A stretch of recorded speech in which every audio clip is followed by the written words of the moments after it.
Hi. Unfortunately, we had to cancel the talk that we had planned for GDC. But we do have some super exciting news about PS5. And who better to bring that to you than the one and only Mark Cerny. Without further ado, over to you, Mark. Thank you, Jim. There will be lots of chances later on this year to look at the PlayStation 5 games.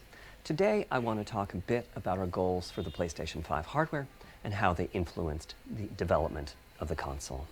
I think you all know I'm a big believer in console generations. Once every 5 or 6 or 7 years, a console arrives with substantially new capabilities.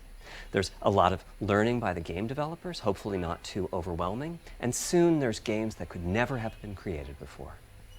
Now, it used to be that as a console designer, you'd somehow intuit what would be the best set of capabilities for the new console, and then build it in complete secrecy. For the PlayStation consoles, that period lasted through PlayStation 3, a powerful and groundbreaking console, but also one that caused quite a lot of heartache, as it was initially difficult to develop games for. So, starting with PlayStation 4, we've taken a different approach, roughly centered around 3 principles. The first of these is listening to the developers, which is to say that a lot of what we put into a console derives directly from the needs and aspirations of the game creators. We definitely do have some ideas of our own, but at the core of our philosophy for designing consoles is that game players are here for the fantastic games, which is to say that game creators matter. Anything we can do to make life easier for the game creators or help them realize their dreams, we will do. So, about once every 2 years, I take a tour of the industry. I go to the various developers and publishers, sit down, and discuss how they're doing with the current consoles and what they'd like to see in future consoles. This requires weeks on the road, as reaching the bulk of the game creators involves talking to well over 100 people at something like 24 publishers and developers. And it is incredibly valuable.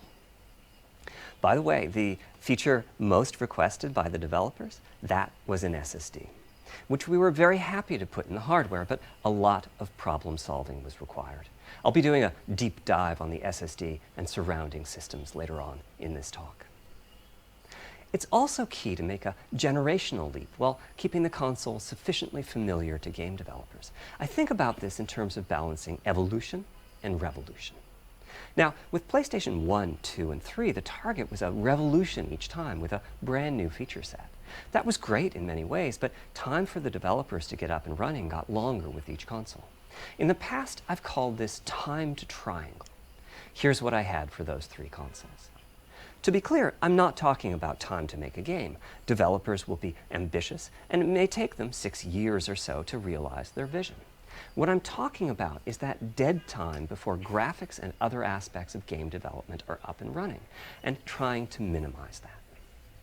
On the other hand, if we're trying to reduce that dead time to 0, that means the hardware architecture can't change at all. We're handcuffed.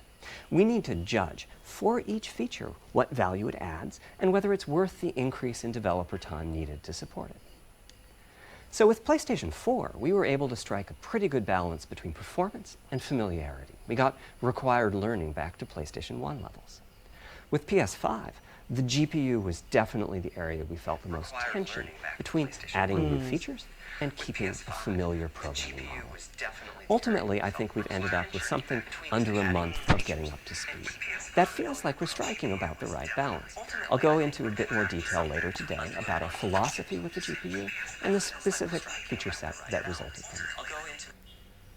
It's also very important for us, as the hardware team, to find new dreams, by which I mean something other than CPU performance, GPU performance, and the amount of RAM. The increase in graphics performance over the past 2 decades has been astonishing, but there are other areas in which we can innovate and provide significant value to the game creators, and through them, the players. That's why the SSD was very much on our list of directions to explore, regardless of what came out of the conversations with game developers and publishers. The biggest feature in this category is the custom engine for audio. That's today's final topic. The push vastly improved audio, and in particular, 3D audio, isn't something that came out of the developer meetings. It's much more the case that we had a dream of what might be possible 5 years from now, and then worked out a number of steps we could take to set us a hardware design. To me, the SSD really is the key to the next generation. It's a game changer. And it was the #1 ask from developers for PlayStation 5. As in, we know it's probably impossible, but can you put an SSD in it? That was a discussion we were also having internally. It was clear that the presence of a hard drive in every PlayStation 4 was having a positive impact. A lot of things that would simply have been impossible at Blu-ray disc speeds were now possible. At the same time, though, in 2015 and 2016, when we were having these conversations, developers were already banging up against the limits of the hard drive. And a lot of developer time was being spent designing around slow load speeds. I want to focus in on just one number here, which is how long it takes to load a gigabyte of data from a hard drive. The difficulty being that hard drives are neither particularly fast nor flexible. If all your data is in one block, which is frankly not very likely, you can load 50 to 100 megabytes a second, depending on where the data is located on the hard drive. Let's assume it's on the outer edge, which means loading a gigabyte takes 10 seconds. If you compress your game packages, you can fit more data on the Blu-ray disc and also effectively boost your hard drive read speed by the compression ratio. We support zlib decompression on PlayStation 4 that gets you something like 50% more data on the disk and 50% higher effective read speed. Unfortunately, though, it's highly likely that your data is scattered around in various files on the hard drive, as well as sourced from multiple locations within those files. So lots of seeks are needed at 2 to 50-ish milliseconds each. My rule of thumb is that the hard drive is spending 2/3 of its time seeking and only 1/3 of its time actually loading data. Putting all of that together, a gigabyte is very roughly 20 seconds to load from a hard drive. Now, a gigabyte is not much data. Games are using 5 or 6 gigabytes of RAM on PlayStation 4, so boot times and load times can get pretty grim. Or to put that differently, as a player, you wait for the game to boot, wait for the game to load, wait for the level to reload every time you die, and you wait for what is euphemistically called fast travel. And all of that leads to the dream. What if we could have not just an SSD, but a blindingly fast SSD? If we could load 5 gigabytes a second from it, what would change? Now, SSDs are completely different from hard drives. They don't have seeks as such. If you have a 5 gigabyte a second SSD, you can read data from 1,000 different locations in that second, pretty much at speed. As for time to load a gigabyte, this is next gen we're talking about, so memory is bigger. Instead, we should be asking how long to load 2 gigabytes. And the answer is about 1/4 of a second. I mean, that's amazing. We're talking 2 orders of magnitude, meaning very roughly 100 times faster. Which means at 5 gigabytes a second for the SSD, the potential is that the game boots in a second. There are no load screens. The game just fades down while loading a half dozen gigabytes and fades back up again. Same for a reload. You're immediately back in the action after you die. And fast travel becomes so fast it's blink and you miss it. As game creators, we go from trying to distract the player from how long fast travel is taking, like those Spider-Man subway rides, to being so blindingly fast that we might even have to slow that transition down. Pretty cool, right? But for me, this is not the primary reason to change from a hard drive to an SSD. The primary reason for an ultra-fast SSD is that it gives the game designer freedom. Or to put that differently, with a hard drive, the 20 seconds that it takes to load a gigabyte can sabotage the game that the developer is trying to create. I think almost all of us in the room have experienced this, maybe in different ways. Say we're making an adventure game and we have 2 rich environments where we each want enough textures and models to fill memory. Which you can do as long as you have a long staircase or elevator ride or a windy corridor where you can ditch the old assets and then take 30 seconds or so to load the new assets. Having a 30-second elevator ride is a little extreme. More realistically, we'd probably chop the world into a number of smaller pieces and then do some calculations with sight lines and run speeds like we did for Haven City when we were making Jak 2. The game is 20 years old, but not much has changed since then. All those twisty passages are there for a reason. There's a whole subset of level design dedicated to this sort of work, but still, it's a giant distraction for a team that just wants to make their game. So when I talked about the dream of an SSD, part of the reason for that 5 gigabyte a second target was to eliminate loads, but also part of the reason for that target was streaming. As in, what if the SSD is so fast that as the player is turning around, it's possible to load textures for everything behind the player in that split second? If you figure that it takes half a second to turn, that's 4 gigabytes of compressed data you can load. That sounds about right for next gen. Anyway, back to the hard drive. Another strategy for increasing effective read speed is to make big sequential chunks of data. For example, we might group all the data together for each city block. That removes most of the seeks, and the streaming gets faster. But there's a downside too, which is that frequently used data is included in many chunks and therefore is on the hard drive many, many times. Marvel's Spider-Man uses this strategy, and though it works very well for increasing the streaming speed, there's a massive duplication as a result. Some of the objects like mailboxes or news racks are on the hard drive 400 times. What I'm describing here are things that cramp a creative director's style. Either level design gets a little bit boring in places, or the data is duplicated so many times that it no longer fits on the Blu-ray disc.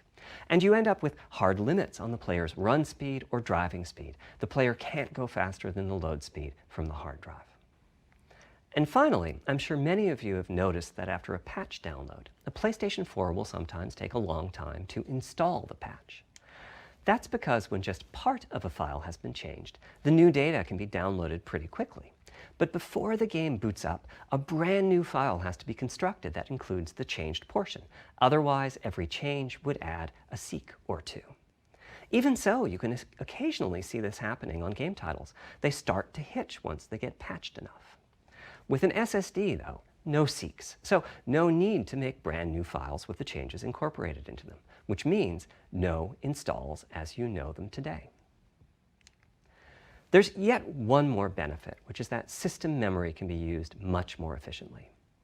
On PlayStation 4, game data on the hard drive feels very distant and difficult to use.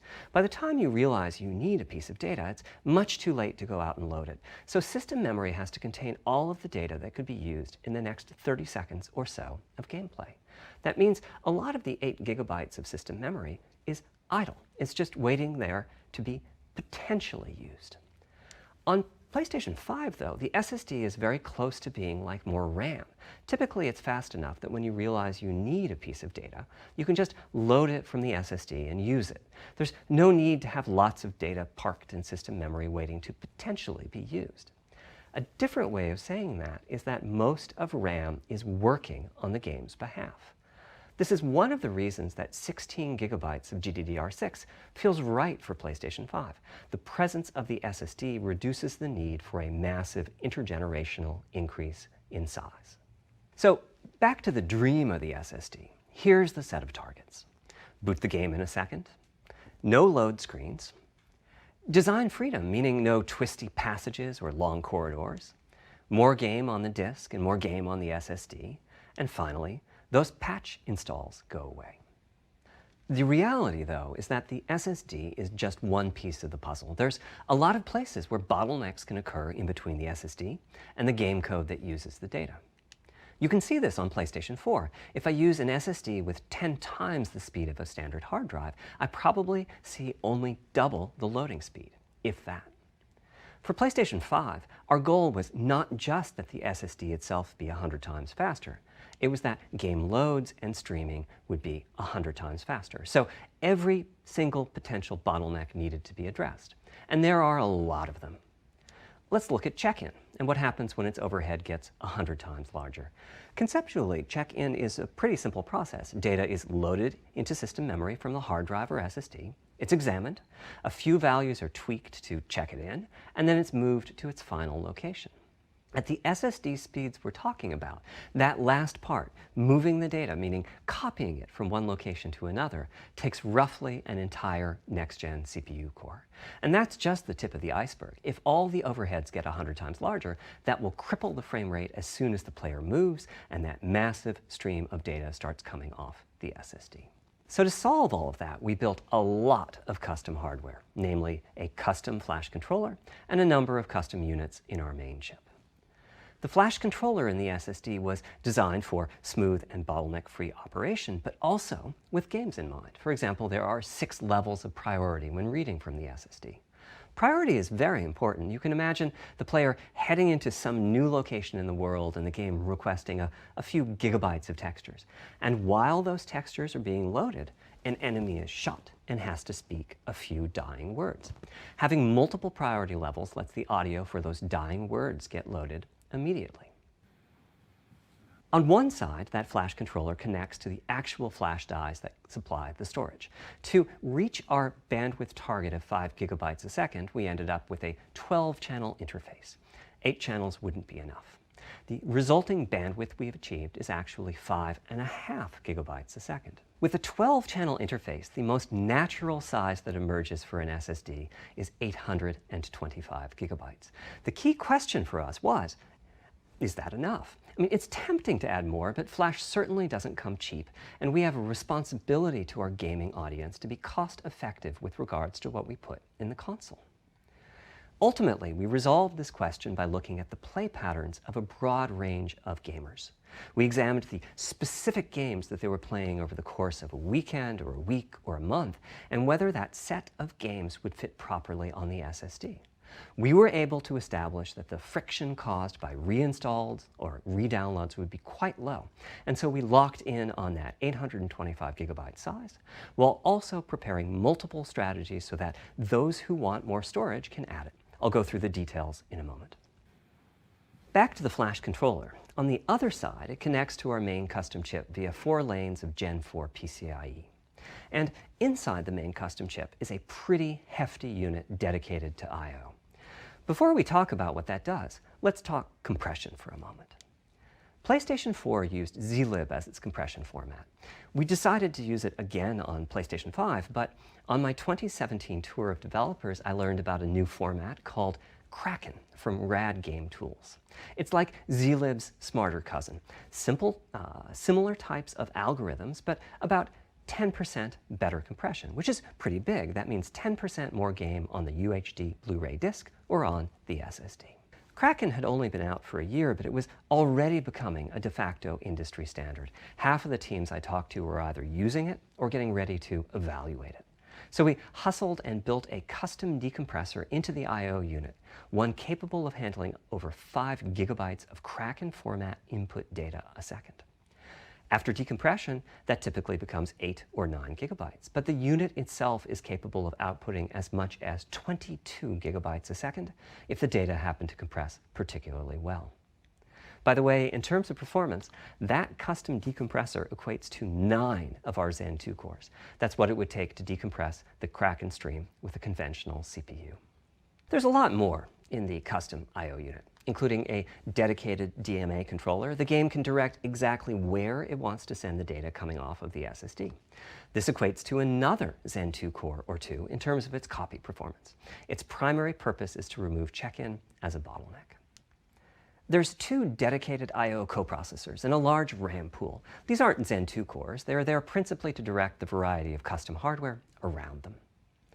One of the coprocessors is dedicated to SSD I/O.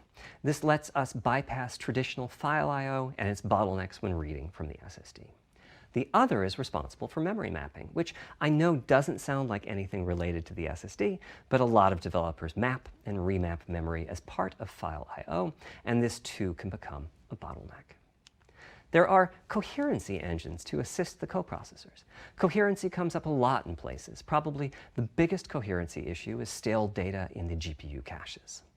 Flushing all of the GPU caches whenever the SSD is read is an unattractive option. It could really hurt the GPU performance. So we've implemented a gentler way of doing things, where the coherency engines inform the GPU of the overwritten address ranges, and custom scrubbers in several dozen GPU caches do pinpoint evictions of just those address ranges.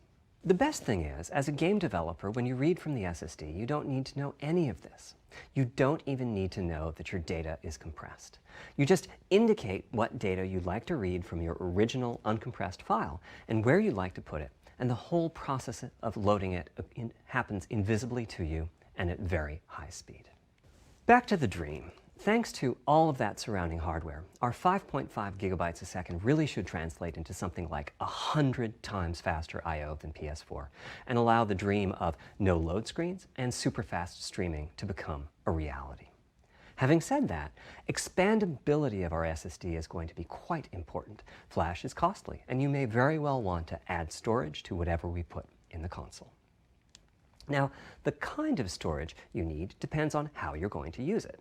If you have an extensive PlayStation 4 library and you'd like to take advantage of backwards compatibility to play those games on PlayStation 5, then a large external hard drive is ideal. You can leave your games on the hard drive and play them directly from there, thus saving the pricier SSD storage for your PlayStation 5 titles, or you can copy your active PlayStation 4 titles to the SSD. If your purpose in adding more storage is to play PlayStation 5 titles, though, ideally you would add to your SSD storage. We will be supporting certain M2 SSDs. These are internal drives that you can get on the open market and install in a bay in the PlayStation 5. As for which ones we support and when, I'll get to that in a moment. They connect through the custom I/O unit just like our SSD does, so they can take full advantage of the decompression, I/O coprocessors, and all the other features I was talking about. Here's the catch, though. That commercial drive has to be at least as fast as ours. Games that rely on the speed of our SSD need to work flawlessly with any M2 drive. When I gave the Wired interview last year, I said that the PlayStation 5 SSD was faster than anything available on PC. At the time, commercial M2 drives used PCIe 3.0, and 4 lanes of that cap out at 3.5 gigabytes a second. In other words, no PCIe 3.0 drive can hit the required spec. M2 drives with PCIe 4.0 are now out in the market. We're getting samples and seeing 4 or 5 gigabytes a second from them. By year's end, I expect there will be drives that saturate 4.0 and support 7 gigabytes a second. Having said that, we are comparing apples and oranges, though, because that commercial M2 drive will have its own architecture, its own flash controller, and so on. For example, the NVMe specification lays out a priority scheme for requests that the M2 drives can use. And that scheme is pretty nice, but it only has 2 true priority levels. Our drive supports 6. We can hook up a drive with only 2 priority levels, definitely, but our custom I/O unit has to arbitrate the extra priorities rather than the M2 drive's flash controller. And so the M2 drive needs a little extra speed to take care of issues arising from the different approach. That commercial drive also needs to physically fit inside of the bay we created in PlayStation 5 for M2 drives. Unlike internal hard drives, there's unfortunately no standard for the height of an M2 drive, and some M2 drives have giant heat sinks. In fact, some of them even have their own fans. Right now, we're getting M2 drive samples and benchmarking them in various ways. When games hit beta as they get ready for the PlayStation 5 launch at year-end, we'll also be doing some compatibility testing to make sure that the architecture of particular M2 drives isn't too foreign for the games to handle. Once we've done that compatibility testing, we should be able to start letting you know which drives will physically fit and which drive samples have benchmarked appropriately high in our testing. It would be great if that happened by launch, but it's likely to be a bit past it, so please hold off on getting that M2 drive until you hear from us. Okay, back to our principles. Balancing evolution and revolution is the second of them. This was definitely a recurring theme with the GPU. We need new GPU features and capabilities. If we only have more performance, it's not really a new generation of console. Of course, many of these capabilities result in more performance. That's part of why a PlayStation 5 teraflop is more powerful than a PlayStation 4 teraflop. But we aren't just looking for the performance. We also need the ability to do something with the GPU that could not have been done before. And we need higher performance per watt. Every time we double the performance of some GPU component, we don't want to find out we've doubled the power consumed and the heat produced. But at the same time, we have to make sure the GPU can run PS4 games, and we have to ensure that the architecture is easy for the developers to adopt. Now, backwards compatibility was handled masterfully by AMD. They treated it as a key need throughout the design process. As our solution to adding new features without blindsiding developers, we made sure that if there were new significant features, it would be optional to use them. The GPU supports ray tracing, but you don't have to use ray tracing to make your game. The GPU supports primitive shaders, but you can release your first game on PlayStation 5 without making any use of them. Before I get into the capabilities of the GPU, I'd like to make clear 2 points that can be quite confusing. First, we have a custom AMD GPU based on their RDNA 2 technology. What does that mean? AMD is continuously improving and revising their tech. For RDNA 2, their goals were, roughly speaking, to reduce power consumption by re-architecting the GPU to put data close to where it's needed, to optimize the GPU for performance, and to add a new, more advanced feature set. But that feature set is malleable, which is to say that we have our own needs for PlayStation, and that can factor into what the AMD roadmap becomes. So collaboration is born. If we bring concepts to AMD that are felt to be widely useful, then they can be adopted into RDNA 2 and used broadly, including in PC GPUs.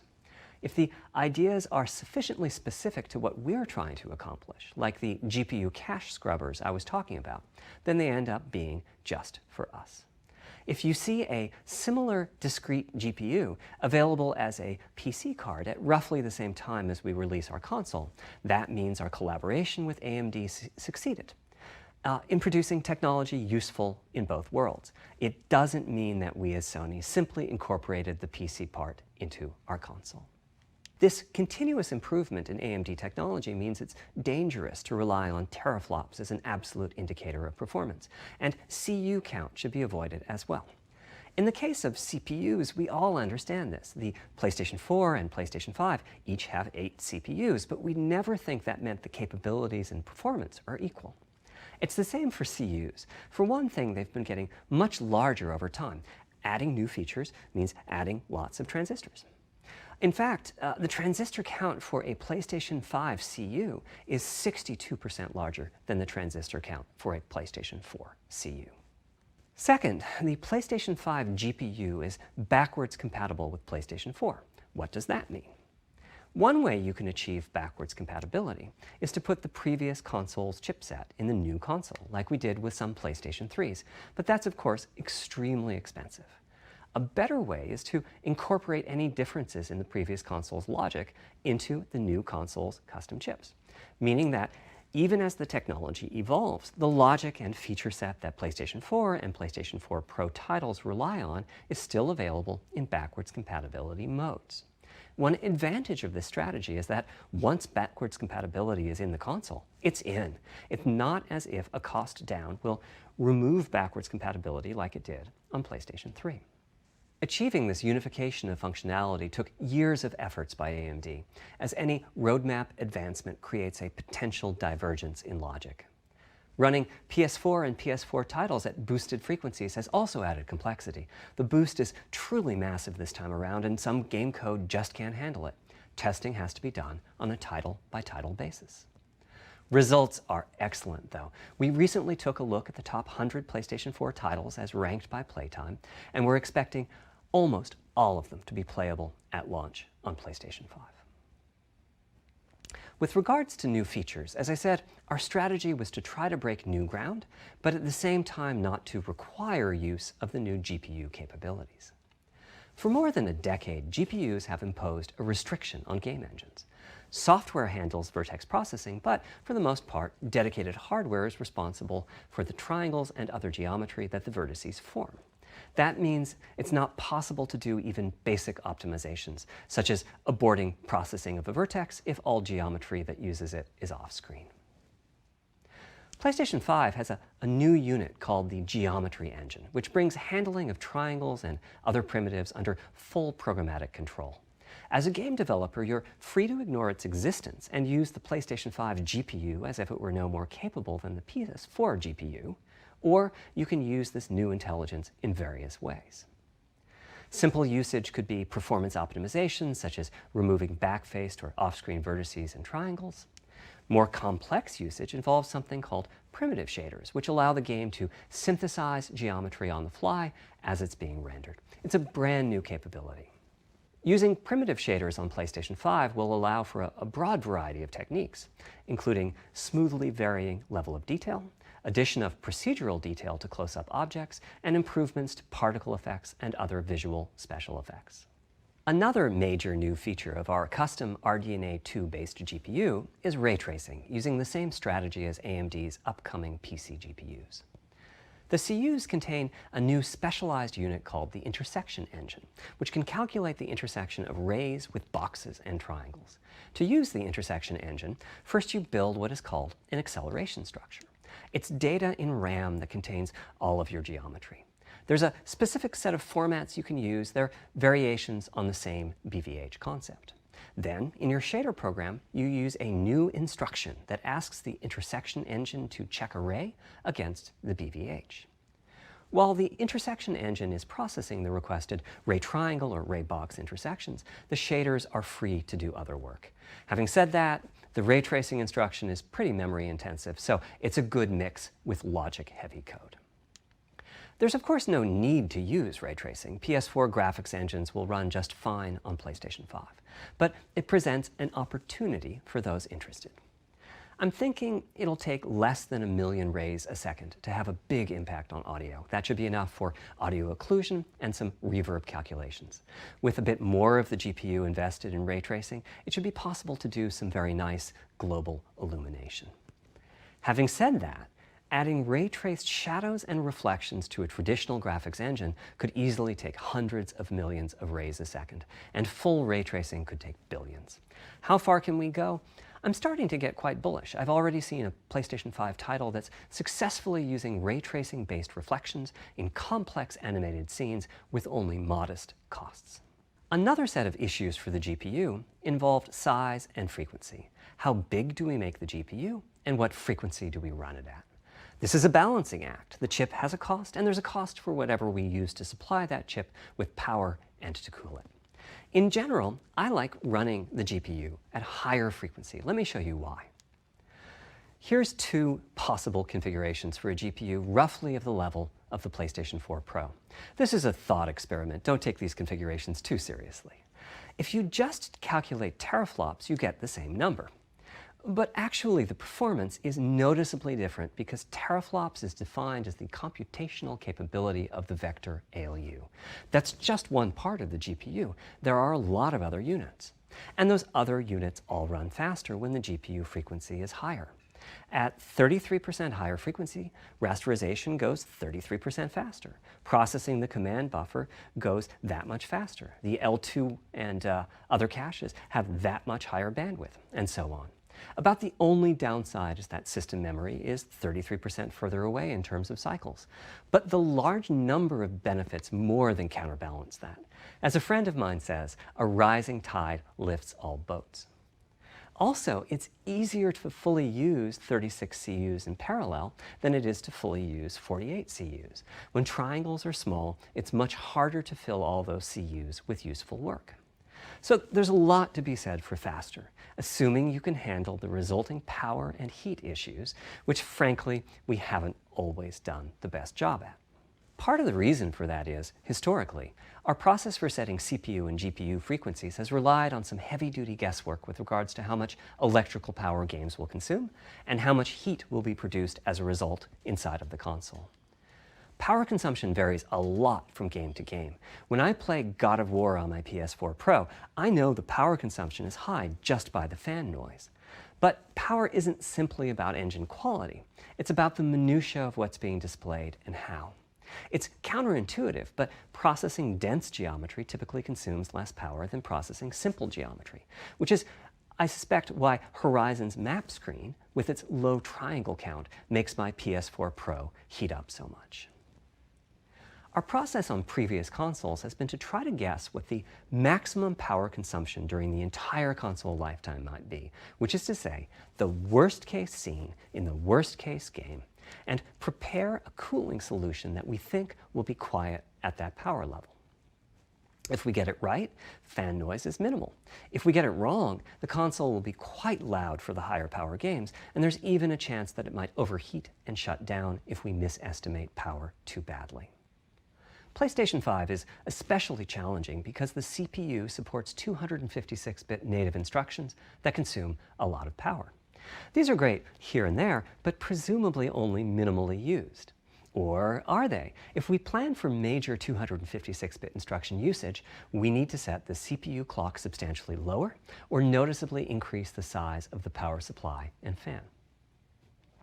So, after much discussion, we decided to go with a very different direction on PlayStation 5. We built a GPU with 36 CUs. Mind you, RDNA 2 CUs are large. Each has 62% more transistors than the CUs we were using on PlayStation 4. So if we compare transistor counts, 36 RDNA 2 CUs equates to roughly 58 PlayStation 4 CUs. It is a fairly sizable GPU. Then we went with a variable frequency strategy for PlayStation 5, which is to say we continuously run the GPU and CPU in boost mode. We supply a generous amount of electrical power and then increase the frequency of GPU and CPU until they reach the capabilities of the system's cooling solution. It's a completely different paradigm. Rather than running at constant frequency and letting power vary based on the workload, we run at essentially constant power and let the frequency vary based on the workload. We then tackled the engineering challenge of a cost-effective and high-performance cooling solution designed for that specific power level. In some ways, it becomes a simpler problem because there are no more unknowns. There's no need to guess what power consumption the worst-case game might have. As for the details of the cooling solution, we're saving them for our teardown. I think you'll be quite happy with what the engineering team came up with. So, how fast can we run the GPU and CPU with this strategy? The simplest approach would be to look at the actual temperature of the silicon die and throttle the frequency on that basis. But that won't work. It fails to create a consistent PlayStation 5 experience. It wouldn't do to run a console slower simply because it was in a hot room. So rather than look at the actual temperature of the silicon die, we look at the activities that the GPU and CPU are performing and set the frequencies on that basis, which makes everything deterministic and repeatable.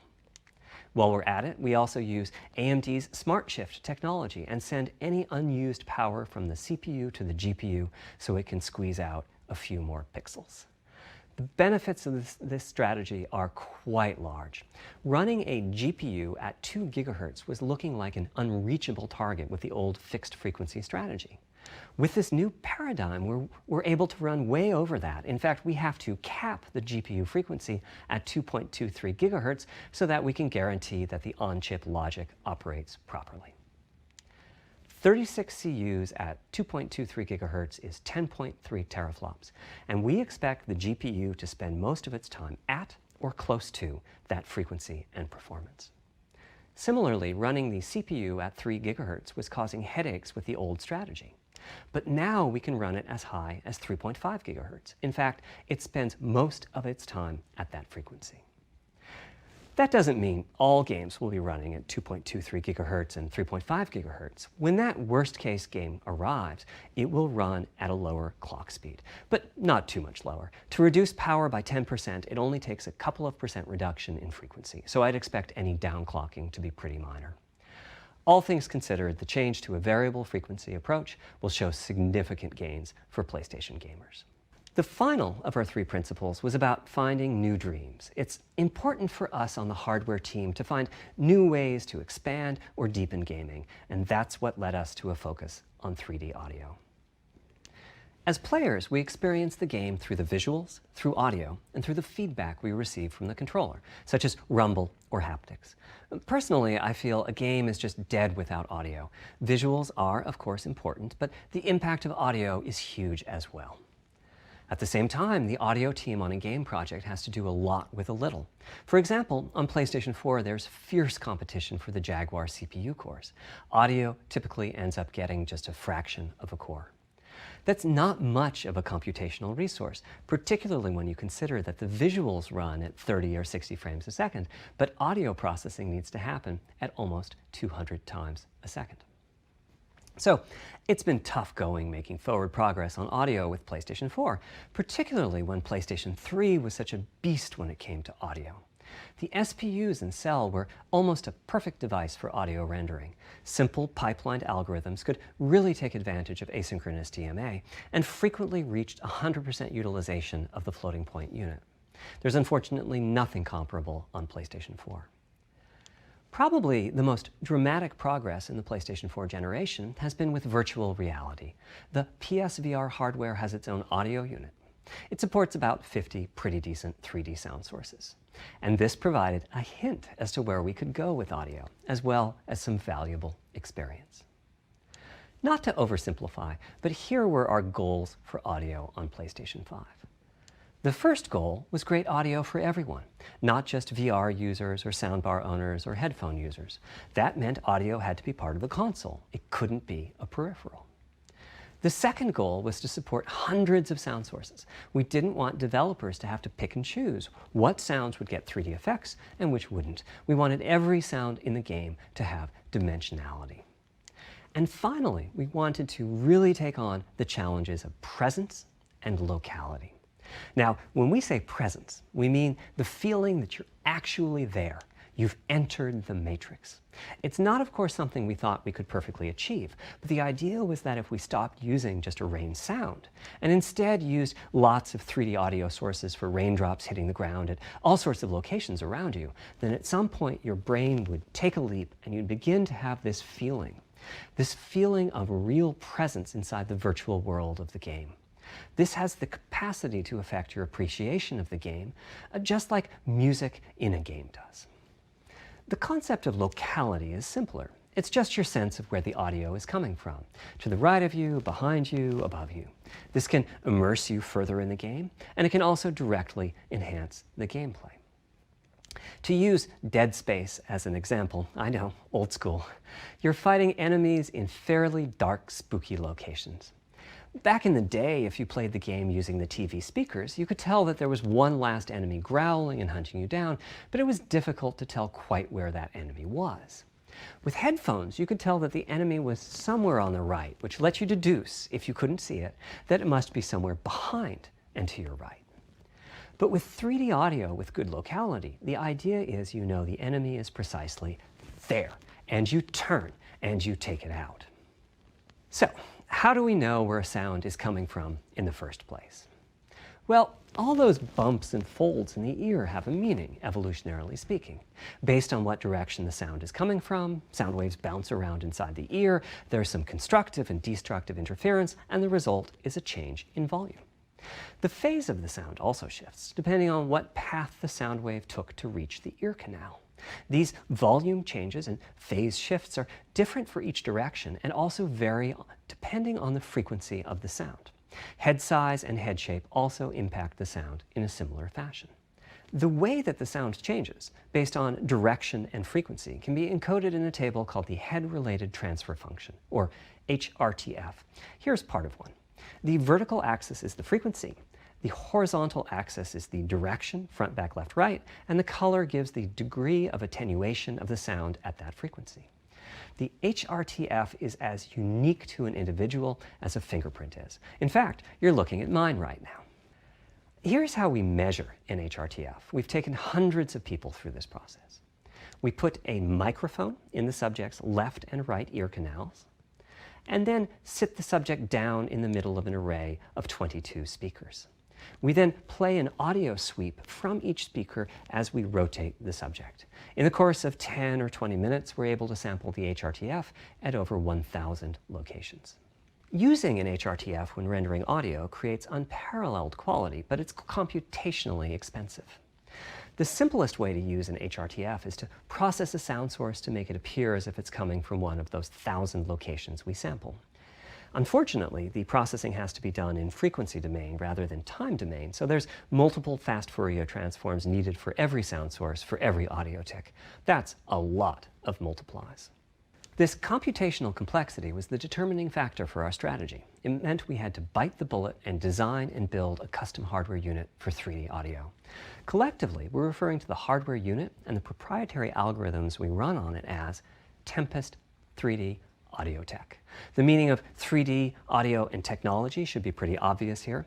As for Tempest, I feel it really reflects our goals with audio. It suggests a certain intensity of experience and also hints at your presence within it. We're calling the hardware unit that we built the Tempest engine. It's based on AMD's GPU technology. We modified a compute unit in such a way as to make it very close to the SPUs in PlayStation 3. Remember when I said that they were ideal for audio? So the Tempest engine has no caches, just like an SPU. All data access is via DMA, just like an SPU. Our target was that it would have more power than a CPU, thanks to the parallelism that a GPU can achieve, and that it would be more efficient than our GPU, thanks to the SPU-like architecture. The goal being to make possible near 100% utilization of the CU's vector units. Where we ended up is a unit with roughly the same SIMD power and bandwidth as all 8 Jaguar cores in the PlayStation 4 combined. If we were to use the same algorithms as PSVR, that's enough for something like 5,000 sound sources. But of course, we want to use more complex algorithms, and we don't need anything like that number of sounds. It would have been wonderful if a simpler strategy, such as using Dolby Atmos peripherals, could have achieved our goals, but we wanted 3D audio for all, not just those with licensed soundbars or the like. Also, we wanted many hundreds of sound sources, not just the 32 that Atmos supports. And finally, we wanted to be able to throw an overwhelming amount of processing power at the problem, and it wasn't clear what any peripheral might have inside of it. In fact, with the Tempest engine, we've even got enough power that we can allocate some to the games, to the extent that games want to make use of convolution reverb and other algorithms that are either computationally expensive or need high bandwidth. But the primary purpose of the Tempest engine remains 3D audio. Now, 3D audio is a major academic research topic. It's safe to say that no one in the world has all of the answers. And the set of algorithms that has to be invented, tuned, or implemented to realize our vision for 3D audio is immense. For example, use of HRTFs in games is quite complex. Before, I talked about making a sound source appear as if it's coming from one of those 1,000 HRTF sample locations. But for high-quality 3D game audio, we have to handle other possibilities. The sound source might not be at one of the 1,000 HRTF sample locations, so we have to blend the HRTF data from the closest locations that we have sampled.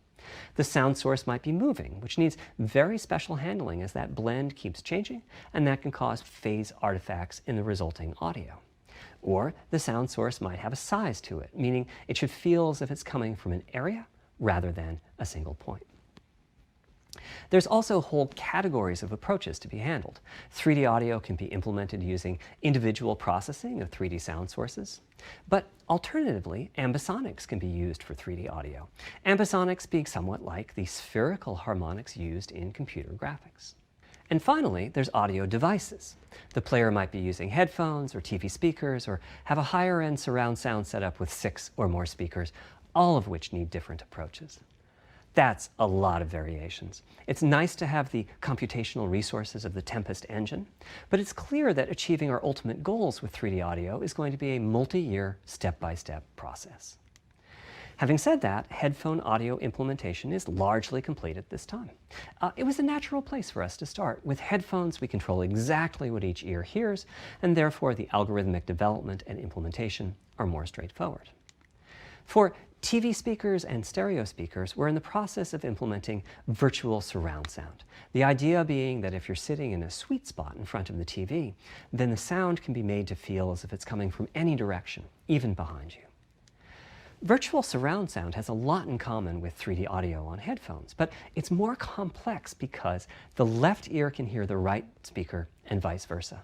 We have a basic implementation of virtual surround sound up and running. We're now looking at increasing the size of that sweet spot, which is to say, making the area you need to be in to feel the 3D effect larger, and we're also working to boost the sense of locality. Headphone audio is the current gold standard for 3D audio on PlayStation 5, but we're going to see what we can do to bring virtual surround sound to a similar level, after which we'll start in on setups with more speakers, such as 6-channel surround sound. It's now to the point where some of the PlayStation 5 games in development are extensively using these systems. One of the game demos allows you to toggle between conventional PlayStation 4-style stereo audio and our new 3D audio.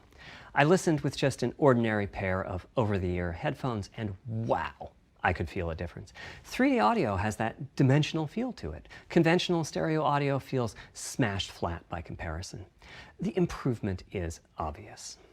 So, a big advancement, but have I entered the matrix? Does my brain believe I'm really there, like I was talking about earlier when I explained our target of presence?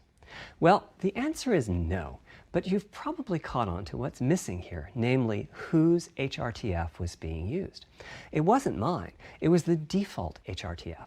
The audio team analyzed the hundreds that they measured and chose the one they felt was the closest fit to the total game-playing audience.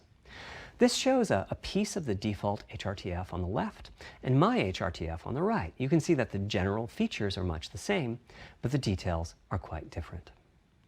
With the default HRTF, as I said, the 3D audio sounds pretty great. When I use my HRTF, though, the audio reaches a higher level of realism, which is to say that when using headphones and my HRTF, I occasionally get fooled and even think a sound is coming from the real world when it's actually coming from the game. A corollary to this is that there are a few people whose HRTFs are sufficiently far from the default HRTF, that's the red dot here, that they can toggle between PS4 style and PS5 style audio and not sense much difference. I've had a few people describe the PlayStation 5's 3D audio as sounding like a bit better stereo audio. Presumably they're the ones at the very edges of this diagram.